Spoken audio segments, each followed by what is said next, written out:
Happy Wednesday po sa ating lahat. Ako si Benison Estareja. Patuloy pa rin po ang pag-ihip ng southwest monsoon or hanging habagat sa malaking bahagi ng Luzon.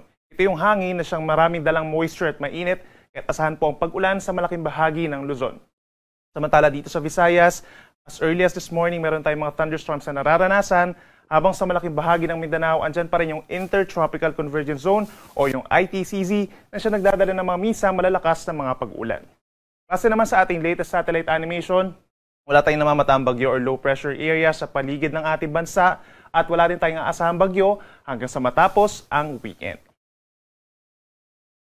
Ngayong araw, asahan ng mataas sa tsansa ng ulan sa may Batanes, Babuyan Islands, pababa ng Ilocos Region, ganyan din sa Abra, Zambales and Bataan dahil pa rin yan sa southwest monsoon or hanging habagat, may kalat-kalat na ulan and thunderstorms na maaaring magdulot pa rin ng baha at pagguho ng lupa. Dito naman sa natitirang bahagi ng Luzon, kabilang ang Metro Manila, partly cloudy to cloudy skies pa rin. May manakanak ang mga pag-ulan as early as morning. May chance rin po ng mga thunderstorms pagsapit po ng hapon hanggang sa gabi.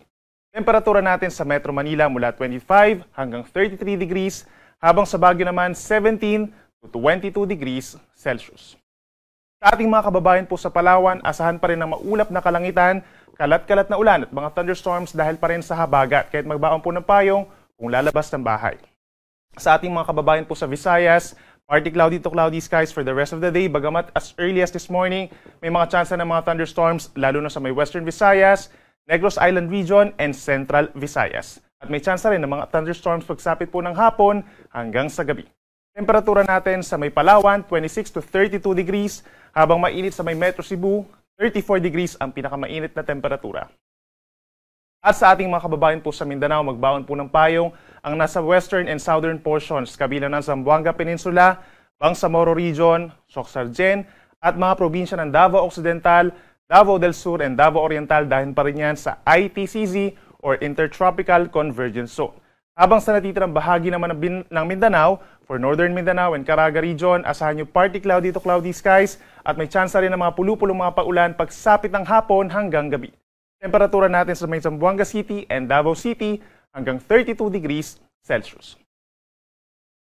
Sa ngayon po, wala tayong nakataas sa gale warning or babala sa matataas sa mga pag-alon. Even in the coming days, wala po tayong inaasahang sea travel suspensions. Possible po yung hanggang 2 metro pag meron tayong mga thunderstorms, pagsapit ng hapon at mga minsan malalakas sa mga hangin. But dito sa may West Philippine Sea, more or less mga 1 meter. Habang dito naman po sa natitirang baybayin ng ating bansa, more or less, nasa kalahating metro ang taas sa mga pag-alon. At para naman sa ating 4-day weather forecast, ngayong darating po na Thursday, asahan pa rin yung halos katulad na weather conditions as yesterday or as today, occasional rains for paminsan-minsang mga light to moderate rains at mga thunderstorms over the northern and western sections of Luzon dahil pa rin yan sa hanging habagat or southwest monsoon. Habang ang Intertropical Convergence Zone, magdadala pa rin po ng mga paulan ngayong araw ng Thursday sa malaking bahagi ng Mindanao, lalo sa may Zamboanga Peninsula, Bangsamoro Region, and Socsargen. The rest of the country, mga isolated rain showers or thunderstorms by tomorrow. At ngayon naman po darating na long weekend, that's Friday hanggang Sunday, mayroong possibility po na pamumuo ng low pressure area dito po sa may silangan ng Southern Luzon or Visayas sa may Philippine Sea, malayo sa ating kalupaan. Subalit posible magdulot ng mga paulan dito sa may Bicol Region, Eastern Visayas, and Caraga Region over this long weekend.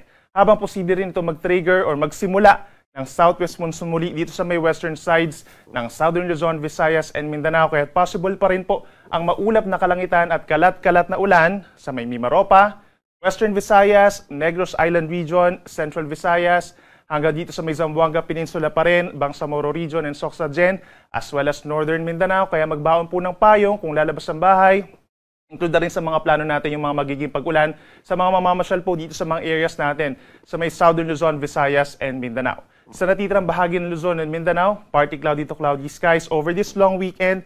Aasahan lamang yung mga pulupulong mga paulan or pagkidlat pagkulog, lalo na sa dakong hapon hanggang sa madaling araw.